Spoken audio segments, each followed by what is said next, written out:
لازماً عورت ہی سے کہنا ہوگا کہ وہ اپنے آپ کو معرض نمائش میں قرار نہ دے، مرد سے نہیں۔ لیکن اس کے باوجود مرد عورت سے زیادہ معقول لباس کے ساتھ گھر سے نکلتا ہے، اس لیے کہ اسے خود نمائی سے کوئی سروکار نہیں، اس کا میلان طبع نظر بازی ہے۔ مرد کی یہ نظر بازی عورت کو خود نمائی کے لیے زیادہ ترغیب دیتی ہے، اور عورت میں یہ بات نہیں پائی جاتی، اس لیے مرد میں خود نمائی کا جذبہ بھی بہت کم پایا جاتا ہے۔ زینت بعد کے جملے میں ارشاد ہوتا ہے وَلَا يُبَدِّينِ زِینَتِهِنَّ إِلَّا مَا حَضَرَ مِنْهَا۔ عربی میں زینت کا لفظ اردو کے لفظ زیور سے زیادہ وسیع ہے، اس لیے کہ زیور اس زینت کو کہا جاتا ہے جو بدن سے علیحدہ رہتا ہے، سونے، چاندی اور جواہرات کے ہار وغیرہ، لیکن لفظ زینت زیور کے علاوہ بدن سے متصل آرائشات کے لیے بھی استعمال ہوتا ہے، جیسے سرما و خضاب وغیرہ۔ اس حکم میں کہا گیا کہ عورتوں کو اپنی آرائش اور زیورات کی نمائش نہیں کرنی چاہیے، لیکن اس فریضے کے لیے 2 استثناءوں کا تذکرہ ہوا ہے، ہم ان دونوں پر تفصیل سے گفتگو کریں گے۔ پہلی استثناء الا محضر منہا، یعنی سوائے ان زینتوں کے جو خود بخود آشکار ہو جاتی ہیں۔ اس عبارت سے یہ بات حاصل ہوتی ہے کہ عورتوں کی زینتیں 2 قسم کی ہیں، ایک آشکار اور دوسری مخفی، مگر یہ کہ عورت اسے عمدن اور قصدن ظاہر کرنا چاہے۔ پہلی قسم کی زینت کا چھپانا واجب نہیں، لیکن دوسری قسم کی زینتوں کو چھپانا واجب ہے۔ یہاں یہ مشکل درپیش ہے کہ آشکار زینت کون سی ہے اور مخفی زینت کون سی۔ اس استثناء کے بارے میں بہت پہلے ہی صحابہ، تابعین، ائمہ اطہار علیہ السلام سے سوال ہوا اور اس کا جواب بھی دیا جا چکا ہے۔ تفسیر المجموع البیان میں آیا ہے اس استثناء کے بارے میں 3 اقوال ہیں۔ پہلا یہ کہ آشکار زینت سے مراد لباس ہے، اوپری لباس، اور پیروں کے کڑوں یعنی گوشواروں اور چوڑیوں کو مخفی زینت کہا گیا ہے، اور یہ قول مشہور صحابی رسول صلی اللہ علیہ وآلہ وسلم حضرت ابن مسعود سے نقل ہوا ہے۔ دوسرا قول یہ ہے کہ ظاہری زینتوں سے مراد سرما، انگوٹھی اور ہاتھوں کی مہندی ہے، یعنی وہ سنگھار جو چہرے اور کلائی تک ہاتھوں سے متعلق ہے، اور یہ ابن عباس کا قول ہے۔ تیسرا قول یہ ہے کہ آشکار زینت سے مراد خود چہرہ اور کلائیوں تک دونوں ہاتھ ہیں، اور یہ قول ضحاک اور عطا کا ہے۔ تفسیر کافی میں اس جملے سے متعلق ائمہ طاہرین علیہ السلام سے کچھ روایتیں نقل ہوئی ہیں جنہیں ہم بعد میں نقل کریں گے۔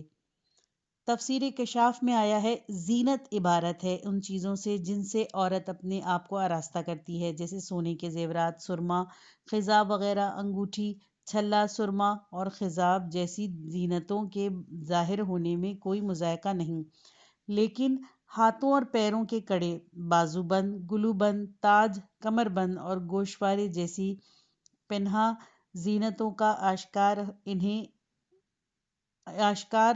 نہیں ہونا چاہیے، مگر ان لوگوں کے سامنے جنہیں آیت نے مستثنیٰ قرار دیا ہے۔ صاحب کشاف کہتے ہیں آیت میں خود پوشیدہ زینتوں کی گفتگو کی گئی ہے، نہ بدن میں ان مقامات کی، اور یہ ہاتھ، بازو، پاؤں، گردن، سر، سینہ اور کان جیسے بدن کے حصوں کو چھپانے میں زیادہ شدت اختیار کرنے کے لیے کہا گیا ہے۔ اس کے بعد صاحب کشاف عورتوں کے مصنوعی بالوں پر گفتگو کرتے ہیں، اور پھر ظاہری زینت کے مقامات سے متعلق ایک دوسری بحث کرتے ہیں کہ سرما، خضاب، سرخاب اور انگوٹھی جیسی ظاہری زینتوں اور چہرے اور ہاتھوں سے متعلق ان مقامات کے استثناء کا فلسفہ کیا ہے۔ پھر وہ اس کا فلسفہ بیان کرتے ہوئے کہتے ہیں اس کا فلسفہ یہ ہے کہ عورت کے لیے ان کا چھپانا بہت دشوار ہے، اس کے لیے اور کوئی چارہ نہیں کہ وہ اپنے دونوں ہاتھوں سے اشیاء کو اٹھائے اور اپنا چہرہ کھلا رکھے، خاص طور پر جہاں اسے مقدمات میں گواہی دینی ہو یا شادی بیاہ کے موقع پر اسے گلی کوچوں میں رستہ طے کرنا ہو اور چلتے ہوئے خواہ مخواہ اس کے پیر دکھائی دیتے ہوں۔ خاص طور پر ان غریب عورتوں کے پاؤں اور پنڈلیاں نہیں چھپ سکتے کہ جن کے پاس موزے اور کبھی کبھی جوتے بھی نہیں ہوتے۔ یہ ہے علی ما ظہر منہا کا مفہوم، اور حقیقتاً اس کے معنی یہ ہیں مگر وہ جو عادتاً اور طبعاً ظاہر ہو جاتے ہیں۔ اس کے بعد صاحب کشاف دوسرے استثناء یعنی محارم کے فلسفے کے طرف آتے ہیں، اور پھر ان آیاتوں کے نزول سے قبل عورتوں کی کیفیت کو نقل کرتے ہیں کہ ان کے گریبان کشادہ اور کھلے ہوتے تھے، ان کی گردن، سینے اور اطراف کا حصہ صاف دکھائی دیتا تھا، ان کی اوڑھنی کا انداز بھی اس طرح کا ہوتا کہ اس سے گردن اور سینہ نہیں چھپتا تھا۔ فخر الدین رازی تفسیر کبیر میں اس بحث کے بعد کہ کیا زینت صرف مصنوعی زیبائش کو کہا جاتا ہے یا فطری زیبائش بھی اس میں شامل ہے، خود ہی دوسری رائے کو ترجیح دیتے ہوئے کہتے ہیں، قفال کی طرح فطری زیبائی مراد لینے والوں کا خیال ہے کہ آشکار زینت سے مراد عورتوں میں چہرہ اور کلائی تک دونوں ہاتھ اور مردوں میں چہرہ، دونوں ہاتھ اور دونوں پیر ہیں۔ قفال کے خیال کے مطابق چونکہ ضرورت معاشرت اس بات کی متقاضی ہے کہ چہرہ اور کلائی تک دونوں ہاتھ کھلے رکھیں، اور شریعت اسلام کی ایک سہل اور ایک آسان شریعت ہے، اسی لیے چہرہ اور کلائی تک دونوں ہاتھوں کا چھپانا واجب قرار نہیں دیا گیا۔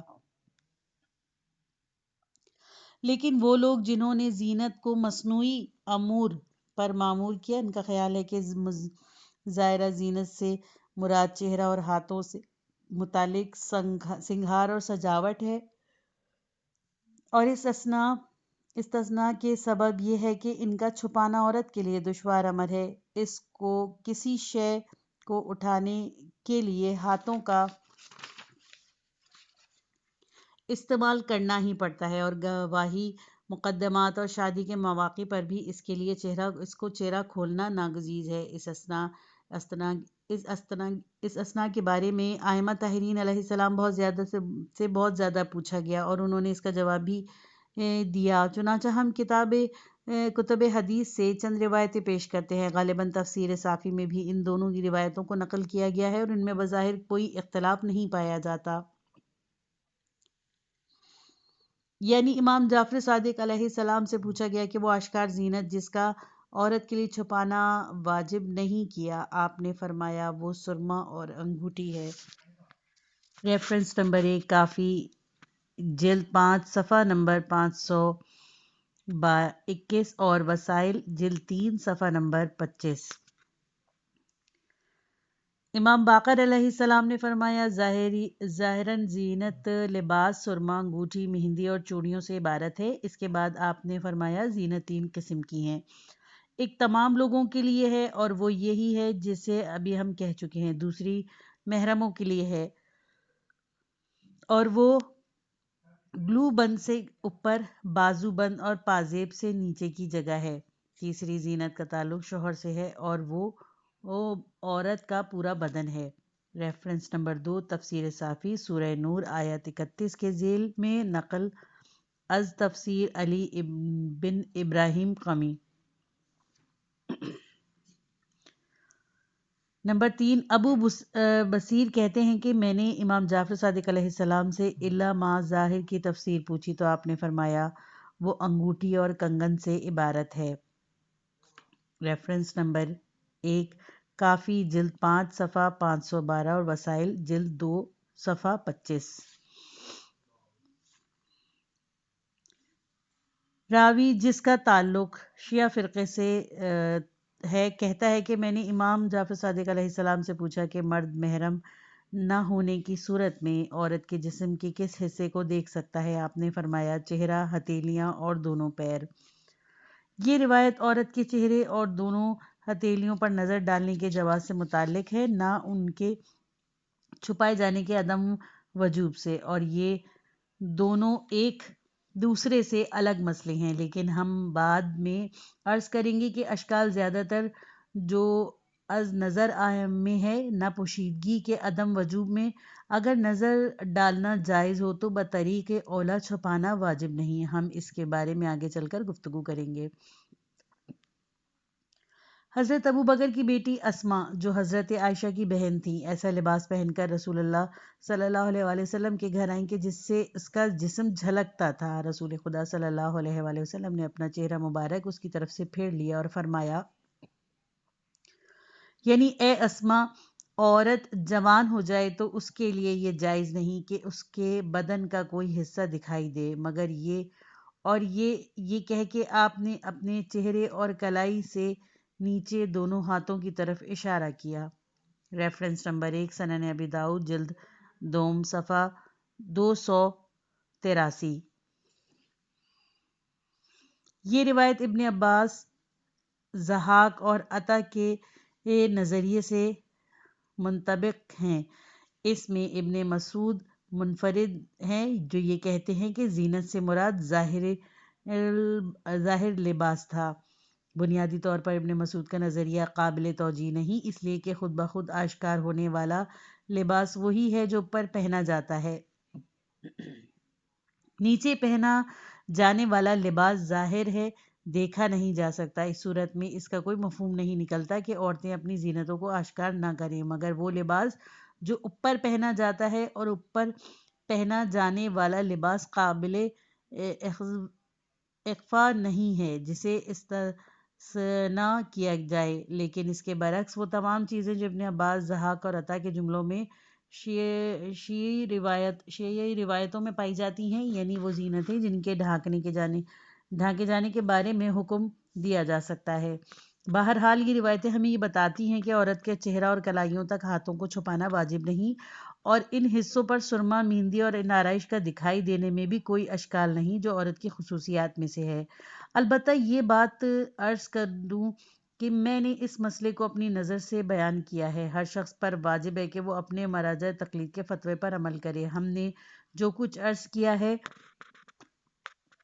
وہ بعض مراجع تقلید کے فتویٰ کے مطابق ہے، مگر ممکن ہے بعض مراجع کے فتوے اس سے ہم آہنگ نہ ہوں، اگرچہ اس کی مخالفت پر مبنی کوئی فتویٰ موجود نہیں۔ جو کچھ ہے وہ بطور صریح نہیں، بطور احتیاط ہے۔ اس گفتگو سے ہمارا یہ مقصد ہے کہ آپ اساس اسلام کے نزدیک ہو کر واقفیت حاصل کر لیں۔ ہم سب جانتے ہیں کہ آج معاشرے کا ایک بڑا حصہ جو اپنے آپ کو روشن فکر کہلاتا ہے، اسلام کو خاص طور پر عورتوں سے متعلق مسائل میں منفی نگاہ سے دیکھا گیا ہے۔ وہ نہیں جانتا کہ اسلام کیا کہتا ہے، اسے اسلام کے اجتماعی فلسفے سے آگاہی نہیں، اور اسی لیے اس کی منفی سوچ 100% بے بنیاد ہے۔ ایسے لوگ نہ صرف یہ کہ اپنی خواہشات کی پیروی میں عملاً پردے اور پاک دامنی کے قائل نہیں، بلکہ اسلام کے فلسفہ حجاب اور اس کی منطق سے آشنائی نہ ہونے کے سبب اسے خرافات سمجھتے ہیں اور کہتے ہیں کہ یہ حکم نوع بشر کی بدبختی کا سبب ہے، اور یہی فکر اسلام سے ان کی دوری اور بیگانگی بلکہ لا تعلقی کا سبب بنی ہے۔ اگر صرف عمل نہ کرنے اور شہوات کی پیروی کی صورت ہوتی تو پھر بھی بات آسان تھی، مگر یہاں تو انکار اسلام اور بے اقتصادی کا مسئلہ ہے۔ آپ پر لازم ہے کہ اسلام کے معاشرتی فلسفے سے بہت قریب ہو کر آشنائی حاصل کریں تاکہ ایسے اشخاص سے ٹکراؤ میں آپ انہیں جواب دے سکیں۔ ظاہر ہے کہ صرف عملیہ کے رسالوں کا پڑھ لینا اور مقصد کے لیے اصل فتووں کا سے آگاہی حاصل کرنا ہی کافی نہیں، بلکہ اس منزل پر با اعتبار نقل معاشرتی فلسفے کے پہلو سے ایک استدلالی بحث کی ضرورت ہے، اور اس وجہ سے ہم پر لازم ہو گیا کہ اس موضوع پر دلائل و اسناد کے ساتھ استدلالی بحث کریں۔ لیکن اس بارے میں کہ عورت اپنے محارم کے سامنے کس حد تک پردہ نہ کرنے کا حق رکھتی ہے، مختلف روایات اور فتاوی ہیں۔ ان روایاتوں اور بعض فقہا کے فتووں میں نے یہ استنباط ہوتا ہے کہ عورت کو ماں سوائے شوہر کے دیگر محارم کے سامنے ناف سے زانو تک کا پردہ رکھنا ضروری ہے۔ معیار پردہ اس اسنا میں بعد لیضربن بجمروہن علی جیوبہن کا جملہ آیا ہے، یعنی انہیں چاہیے کہ وہ اپنے دوپٹوں کو اپنے سینے اور گریبانوں پر ڈالے رہیں۔ البتہ دوپٹے کی کوئی خصوصیت نہیں، مقصد سر، گردن اور گریبان کا ڈھانپنا، جسے ہم پہلے بھی تفسیر کشاف کے حوالے سے نقل کر چکے ہیں۔ عرب عورتیں عام طور پر ایسے کرتے پہنا کرتی کہ جن کے گریبان کھلے ہوا کرتے تھے، جن سے ان کی گردن اور سینہ نمایاں ہوتا تھا۔ جو کپڑا وہ دوپٹہ کے طور پر اوڑھتی، وہ بھی سر کے پیچھے سے کاندھوں پر اس طرح ڈالا جاتا کہ اس سے کان، سینہ اور گردن سب کے سب نمایاں رہتے۔ یہ آیت حکم دیتی ہے کہ وہ سر پر اوڑھے ہوئے اس دوپٹے کے دونوں لٹکے ہوئے حصوں کو اپنے سینے اور گریبان پر اس طرح ڈال لیں کہ بدن کے مذکورہ حصے اچھی طرح چھپ جائیں۔ ابن عباس اپنی تفسیر میں یہ جملہ کہتے ہیں، یعنی عورت پر لازم ہے کہ وہ اپنے بال، سینہ، گردن اور اطراف گردن کے حصے کو ڈھانپے رہے۔ یہ آیت بدن کے ان حصوں کو مشخص کرتی ہے جنہیں ڈھانپے رہنا چاہیے۔ اس آیت کے ذیل میں اہل تشیع اور اہل تسنن دونوں نے روایت کی ہے کہ ایک دن مدینے کے گرم موسم میں ایک خوبصورت نوجوان عورت ایک سڑک پر اس طرح جا رہی تھی کہ اس کا دوپٹہ وہاں کے معمول کے مطابق گردن کے پیچھے پڑا ہوا تھا اور اس کی گردن اور کان نمایاں تھے۔ اصحاب رسول صلی اللہ علیہ وآلہ وسلم میں سے ایک صحابی سامنے آ رہے تھے۔ اس خوبصورت منظر نے انہیں بہت متاثر کیا اور وہ اسے دیکھنے میں ایسے محو ہو گئے کہ انہیں اپنی خبر ہی نہ رہی، نہ ماحول کی۔ وہ بڑی دیر تک نگاہوں سے اس کا تعاقب کرتے رہے اور پھر اسی فکر میں دنیا و مافیہ سے بے خبر آگے بڑھ گئے۔ اس بے خیالی میں اچانک دیوار سے باہر نکلی ہوئی کسی ہڈی یا شیشے سے ان کا چہرہ بری طرح زخمی ہو گیا۔ جب وہ اپنے آپ میں آئے تو ان کے چہرے سے خون بہہ رہا تھا۔ وہ اسی حالت میں رسول اللہ صلی اللہ علیہ وآلہ وسلم کے حضور پہنچے اور سارا ماجرا کہہ سنایا۔ اس موقع پر یہ آیت نازل ہوئی۔ ریفرنس نمبر 1، مجموع البیان سورہ نور کی آیت 31 کے ذیل میں۔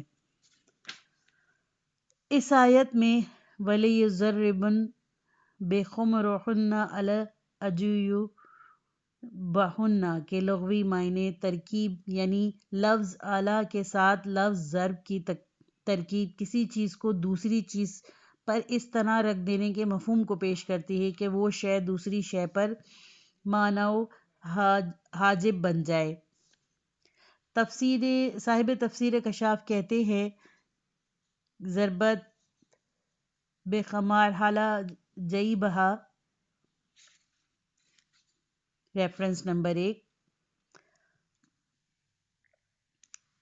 کافی جلد صفحہ نمبر 521، وسائل جلد 3 صفحہ 24، تفسیر صافی اور تفسیر در منصور سیوطی جلد 5 صفحہ نمبر 40 پر اسی آیت کے ذیل میں اس واقعے کو درج کیا گیا ہے۔ یہ بات یاد رکھنے کی کہ کان، سینہ اور اطراف کی گردن کو کھول کر چلنے والی خاتون اور رسول خدا صلی اللہ علیہ وآلہ وسلم کے صحابی کی شہوت آلودہ نگاہوں سے متعلق اس حدیث کو عام طور پر محدثین و مفسرین نے قُل لِّلْمُؤْمِنِینَ یُضْعِفُوا کی آیات کے شان نزول کے باب میں لکھا ہے، اور ایسا لگتا ہے کہ جیسے یہ آیت قُل لِّلْمُؤْمِنَاتِ یُغْضِضْنَ مِنْ أَبْصَارِهِنَّ سے کوئی سروکار نہیں رکھتی، حالانکہ یہ دونوں آیتیں ایک ساتھ ہی نازل ہوئی ہیں۔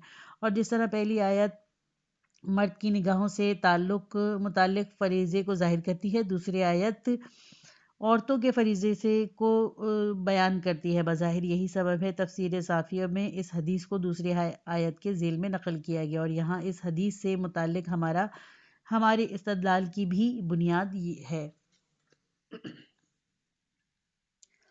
یعنی یہ تعبیر ایسی ہے جیسے ہم کہیں کہ ہم نے اپنا ہاتھ دیوار پر رکھا۔ تفسیر کشاف میں پھر سورہ کہف کی 11ویں آیت کے ذیل میں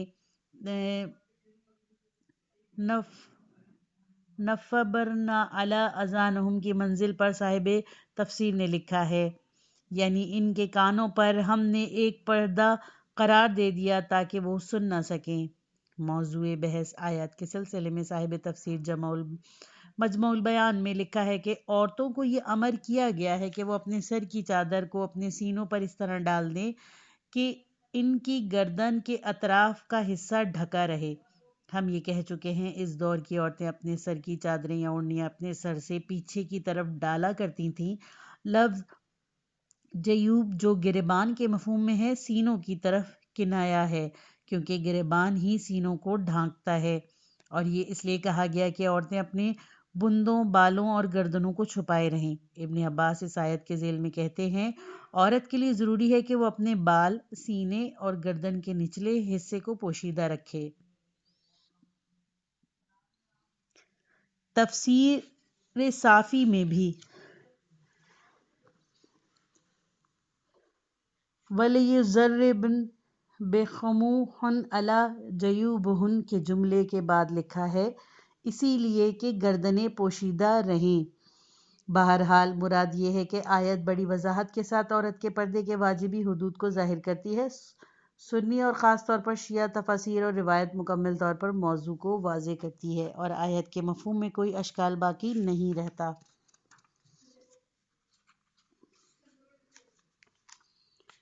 دوسرا استثناء وَلَا يُضْرِبْنَ زِينَتَهُنَّ إِلَّا لِبُعُولَتِهِنَّ، یعنی اپنی زینتوں کو ظاہر نہ کریں مگر اپنے شوہروں وغیرہ وغیرہ کے لیے۔ پہلے استثناء نے زینت کے اس مقدار کو معین کیا جس کا عام افراد پر نمایاں ہونا جائز ہے، لیکن دوسرے استثناء میں چند معین افراد کے لیے نام لیے گئے جن پر زینتوں کا ظاہر کرنا جائز ہے۔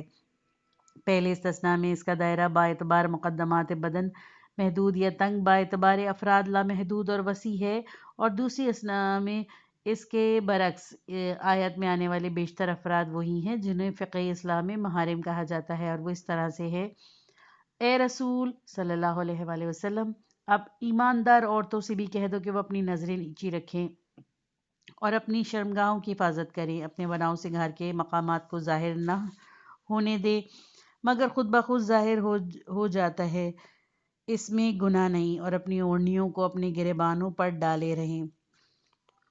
اپنے شوہروں، اپنے باپ داداؤں، اپنے شوہروں کے باپ داداؤں، اپنے بیٹوں یا اپنے شوہر کے بیٹوں، اور اپنے بھائیوں اور اپنے بھتیجوں اور اپنے بھانجوں، اور اپنی عورتوں یا لونڈیوں، اور اپنے گھر کے وہ نوکر جو بہت بوڑھے ہونے کی وجہ سے عورتوں سے کوئی مطلب نہیں رکھتے، یا وہ کمسن لڑکے جو عورتوں کے راز کی باتوں سے آگاہ نہیں ہیں، ان کے سوا اپنا بناؤ سنگھار کسی پر ظاہر نہ ہونے دیا کریں۔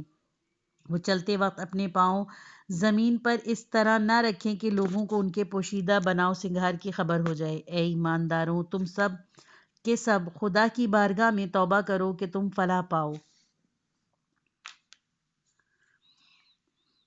اپنے شوہروں، باپ داداؤں، شوہروں کے باپ داداؤں، اپنے بیٹوں، اپنے شوہروں کے بیٹوں، اپنے بھائیوں، اپنے بھتیجوں، اپنے بھانجوں، اپنی عورتوں، اپنی لونڈیوں، غلاموں، وہ مرد جنہیں عورتوں کی کوئی حاجت نہیں، جنسی امور سے ناواقف یا اس پر قدرت نہ رکھنے والے بچے۔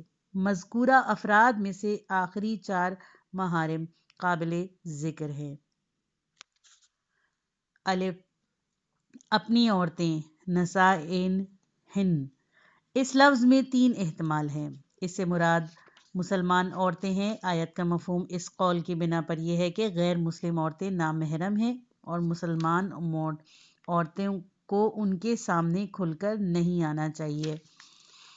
اس سے مراد نمبر دو، اس سے مراد مطلق عورتیں ہیں خواہ وہ مسلمان ہوں یا غیر مسلم۔ نمبر تین، اس سے مراد گھر میں ملازمہ کے طور پر کام کرنے والی عورتیں، گویا ہر عورت کے گھر کی عورتوں کے علاوہ باقی تمام عورتوں کے لیے نامحرم ہے، اور یہ احتمال غیر قابل یقین ہے کہ اس کے لیے یہ بات مسلمات نیز ضروریات اسلام سے ہے کہ ہر عورت دوسری عورت کے لیے محرم ہے۔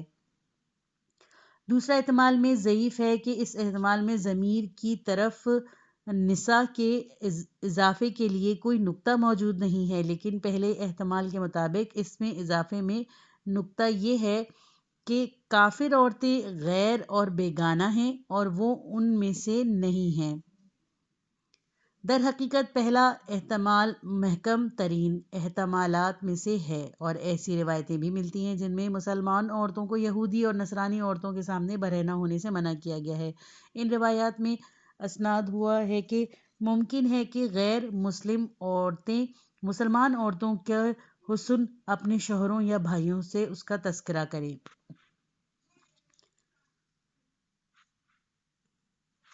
یہ پارٹ ختم ہوا۔